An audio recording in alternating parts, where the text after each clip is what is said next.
പണ്ടൊരു ചർച്ചിലൊരു പാസ്റ്റർ സ്ഥലം മാറിപ്പോയി, വേറൊരു പുതിയ പാസ്റ്റർ വന്നു. അന്നൊരു ആരാധന കഴിഞ്ഞ് ഇറങ്ങിപ്പോയ അമ്മാമ്മമാർ തമ്മിൽ പറഞ്ഞു, ഓ ഇപ്പോൾ പുൾപിറ്റിലോട്ട് നോക്കാൻ പോലും തോന്നുന്നില്ലടിയെന്ന്.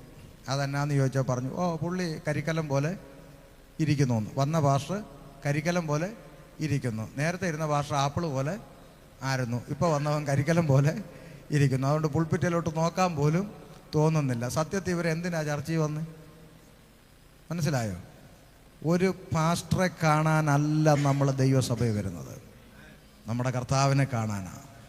ആത്മാവിൽ കണ്ടുകൊണ്ട് ആത്മാവിൽ സത്യത്തിലും ദൈവത്തെ ആരാധിപ്പാൻ നാം ആലയത്തിൽ വരുമ്പോൾ നമ്മുടെ റോൾ മോഡൽ കർത്താവായ യേശു ക്രിസ്തു ആയിരിക്കും. കുന്തവും വാളുമൊക്കെയായി പിടികൂടാനായി വന്ന പടയാളികളോട് കർത്താവ് ചോദിച്ചു, നിങ്ങൾ ആരെ തിരയുന്നു? നസ്രയനായ യേശുവിനെ എന്ന് അവർ പറഞ്ഞു. ഉടനെ കർത്താവ് എന്താ പറഞ്ഞത്?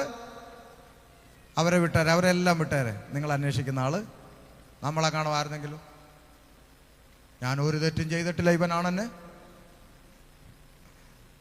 നമ്മൾ പറയാം, എൻ്റെ പൊന്നു സാറേ എനിക്ക് ഇതിനകത്തൊരു പങ്കുമില്ല, ഞാൻ വെറുതെ ഇരുന്ന് എന്നെ ഇവനാണ് ഇളക്കിയത്, ഇവനാണ് എന്നെ വലിച്ചുകൊണ്ട് പോയത്, ഇവൻ ഒരുത്തൻ കാരണമാണ്. നമ്മൾ മറ്റവൻ്റെ തലയിൽ വെച്ചിട്ട് എങ്ങനെയെങ്കിലും ഊരാൻ ശ്രമിക്കുമ്പോൾ കർത്താവ് പറയാണ്, അവരെല്ലാം നിങ്ങൾ വിട്, ഞാൻ നിങ്ങൾ അന്വേഷിക്കുന്ന ആൾ ഞാനാണ്.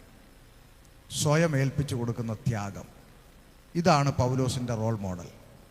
എപ്പോഴും നമ്മൾ മനസ്സിലാക്കിക്കോണം, നമുക്ക് ഉത്തമമായ മാതൃക കർത്താവായ യേശു ക്രിസ്തുവാണ്.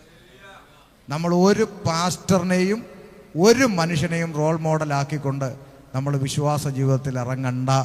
നമുക്ക് മുമ്പിൽ റോൾ മോഡലാക്കാൻ പറ്റിയ ഒരാളേ ഉള്ളൂ, അത് നമ്മുടെ കർത്താവായ യേശു ക്രിസ്തുവാണ്.